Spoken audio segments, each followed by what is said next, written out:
Assalamu alaikum everyone. Welcome to Grammar by Zoya Khan. I hope you all are doing great. इससे पहले हमने CSS 2022 के जो paper था प्रेसी एंड कॉम्पोजिशन का वो हमने पूरा सॉल्व किया था, जिसमें हमने सेंटेंस करेक्शंस देखे, प्रपोजिशन, सिनोनिम्स एक्सेट्रा एक्सेट्रा। तो आज के इस वीडियो में हम बात करेंगे PMS का जो रिसेंटली पेपर हुआ है उसकी जो नरेशंस थी उन्हें हम सॉल्व करेंगे और उसकी डिटेल्ड एक्सप्लेनेशंस भी देखेंगे कि उनके क्या रूल्स थे जिनको फॉलो करते हुए आपने उन नरेशंस को सॉल्व करना था। जी स्टार्ट करते हैं। बिस्मिल्लाहिर्रहमानिर्रहीम। Sentence number 1, the teacher said honesty is the best policy. बहुत ही सिंपल सा ये आपके पास सेंटेंस था और अगर हम इसकी एक्सप्लेनेशन की बात करते हैं तो आपको पता है कि यहाँ पे जो रिपोर्टेड स्पीच है उसमें जो क्लॉज आ रहा है वो एक यूनिवर्सल ट्रुथ है या एक प्रोवर्ब है, इसलिए आप इस सेंटेंस को चेंज नहीं करोगे। तो इसकी एक्सप्लेनेशन क्या है? When the reported clause of a direct speech is a universal truth or any historical event or habitual action, then the tense of the indirect speech doesn't change, no matter whatever the tense the reporting verb is. So इसमें आप जो indirect sentence बनाओगे वो क्या होगा? The teacher said that honesty is the best policy. हाँ जी, अगला sentence था आपके पास, the professor said if wishes were horses beggars would ride. Again ये क्लॉज आपके पास एक प्रोवर्ब है। इसके अलावा अगर हम कंडीशनल सेंटेंसेस की बात करें तो इसमें सेकंड कंडीशनल सेंटेंस है विद जीरो प्रोबेबिलिटी, यानी ये ऐसा एक कंडीशनल सेंटेंस है जिसके होने के चांसेस बिल्कुल नहीं है, ना होने के बराबर है, और it is very unlikely to happen in the future as well. तो इस तरह के जो सेंटेंसेस होते हैं उनको आप उनके टेंस को चेंज नहीं किया जाता। हाँ, उनके जो प्रोनाउंस हैं उन्हें आप चेंज कर सकते हो, लेकिन यहाँ पे जो प्रोनाउंस हैं वो भी चेंज नहीं होंगे। So the conversion would be the professor said that if wishes were horses beggars would ride. जी, sentence number 3, he said during the college days I took a morning walk daily. Alright, इसकी explanation देख लेते हैं। First person in the reported speech changes according to the subject of the reporting verb. हाँ जी, यहाँ पे first person pronoun आ रहा है आई टुक अ मॉर्निंग वॉक, तो आई जो है वो ही के अकॉर्डिंग चेंज होगा। और नेक्स्ट जो टेंस आ रहा है this is past simple tense and it will be converted into past perfect tense. हाँ जी, तो इसको आप किस तरह से चेंज करोगे? He said that during the college days he had taken a morning walk daily. Sentence number 4, the PM said the principal was not in his office when the visitor came.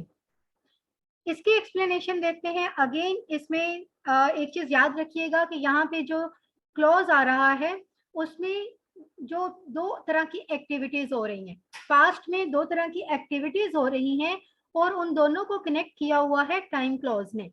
तो जो इस तरह के sentences होते हैं जिनमें time clause आ जाता है या जो दो पास्ट एक्टिविटीज को एक टाइम की कंजंक्शन के साथ कनेक्ट किया जा रहा हो, उनके टेंस को भी आप चेंज नहीं करते। सो ये सेंटेंस भी एज इट इज ही रहेगा। The PM said that the principal was not in his office when the visitor came. Sentence number 5, the teacher said the class is going on a picnic tomorrow. जी, बहुत ही simple सा sentence है।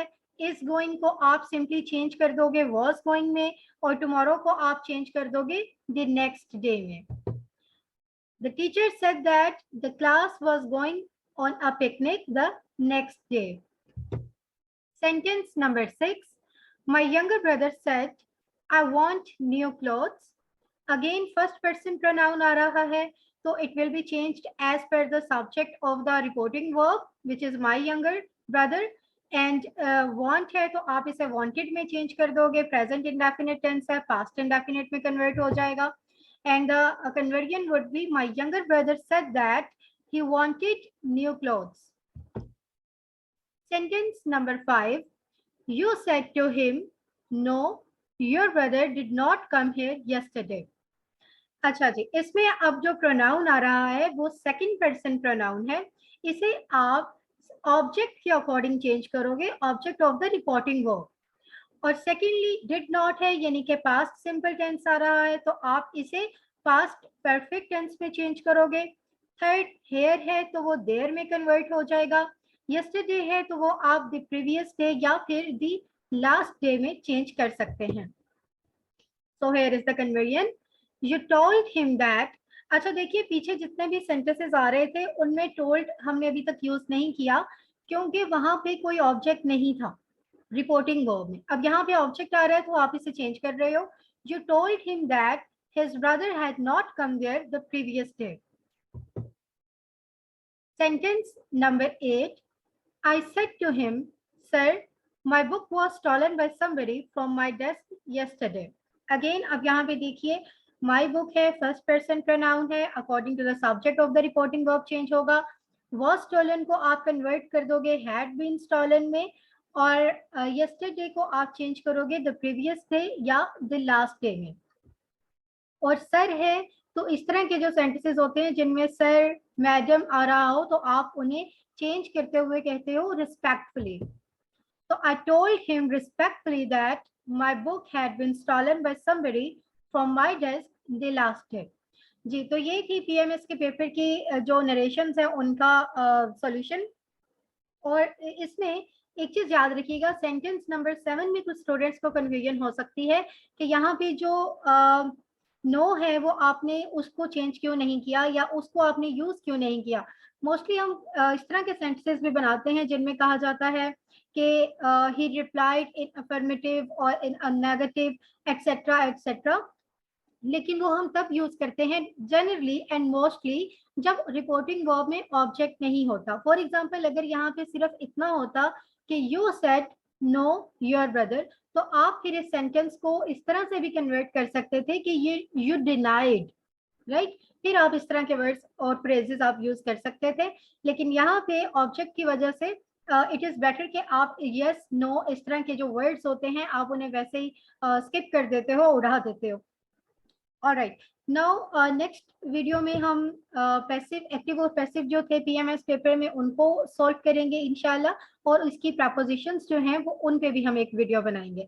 Alright जी, thank you so much, अपना बहुत सा ख्याल रखिएगा, मुझे दुआओं में याद रखिएगा, and do not forget to subscribe my YouTube channel.